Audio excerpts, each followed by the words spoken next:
I call Kiritapu Allan. Tēnā koe, Madam Chair. It's an absolute privilege and an honour to rise and stand in the House tonight to speak on this bill, sir. Ma'am, my apologies. Madam Chair, we'd be remiss if we didn't truly honour the whakapapa of this bill, those stewards that have, over many, many years,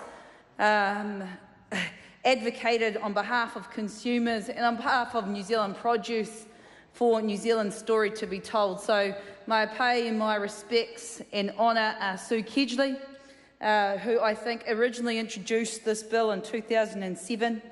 Didn't get past the first post at that time, but then again was picked up by the Green Party member Stephen Browning in the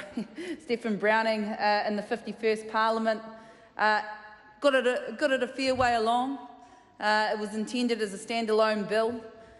And then it was picked up by my good friend and fellow East Coastian, must be where all good things are from, eh, Gareth? But the member, the Green Party, Gareth Hughes, the Honourable Mr. Gareth Hughes.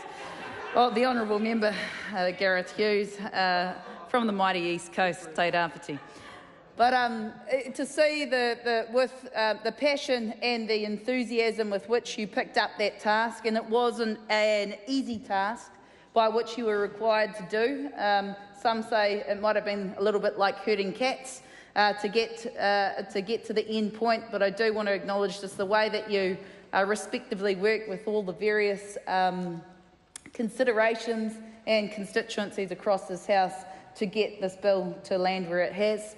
I want to also acknowledge the advocacy of those in various industries, Eric Roy, New Zealand Pork. It was at quite a late stage when cured meats came into the final product of this bill. And as we know, actually I didn't know at the time until it was from strong advocacy from the likes of Eric and those within the industry that informed me that over 80% of cured meats in New Zealand are imported. And I don't know if a whole heap of folk really know that. I know I personally didn't myself. So thank you for your advocacy on behalf of your industry to ensure that New Zealanders as consumers have the ability to identify and know where our good old kiwi pork comes from.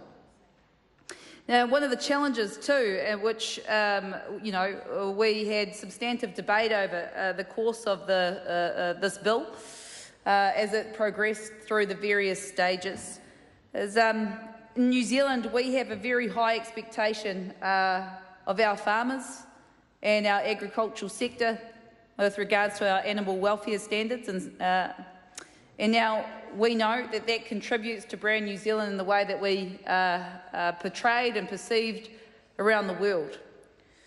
Now, when those standards aren't required by competing countries, and you're a New Zealand producer trying to produce a premium product, but the consumer doesn't know that there are those competing tensions and wonder why there's one product that's a whole heap cheaper than the other.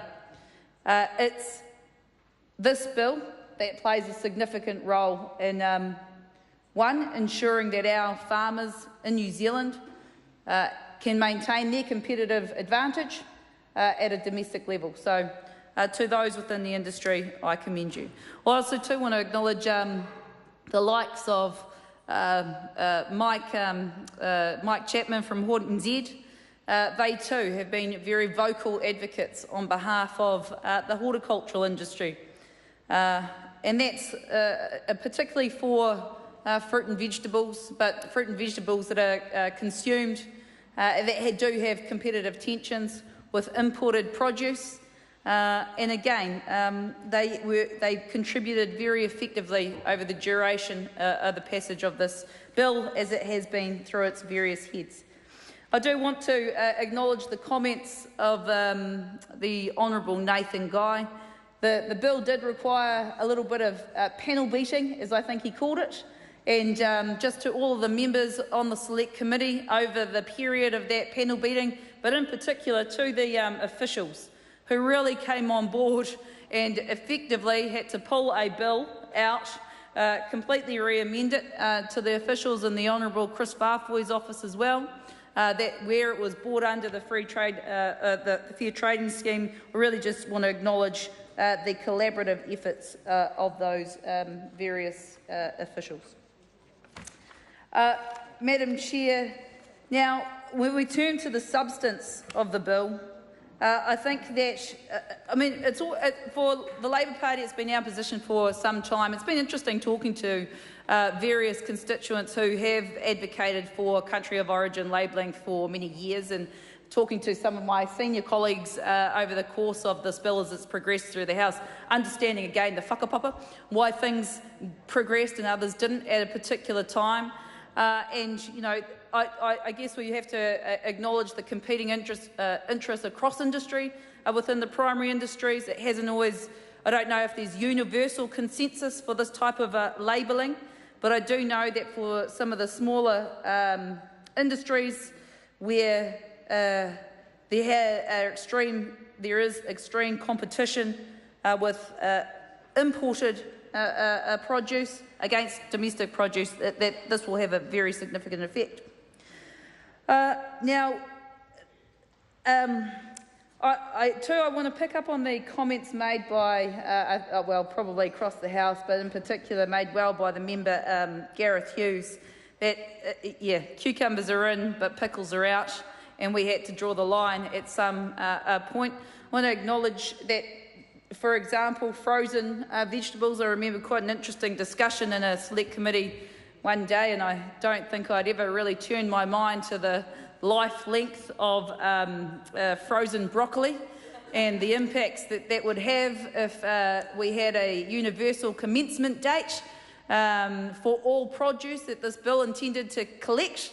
If you think about it, if you're a supermarket and you've got a whole lot of frozen broccoli or peas, it's going to take some time for those produce to sell. So there was some, some sound reasoning as to why we extended out the timeframes for the commencement date for frozen vegetables, for example, to come into the Act, and that's around about, I think it's 18 months off the top of my head.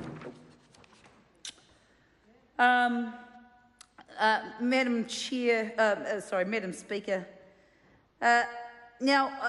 we placed a significant emphasis or recommended replacing. Oh, there we go. No, I'm good. Thought I was getting sat down already. I was just getting into it. Sorry, where was I? When we were going through our discussions in the Select Committee,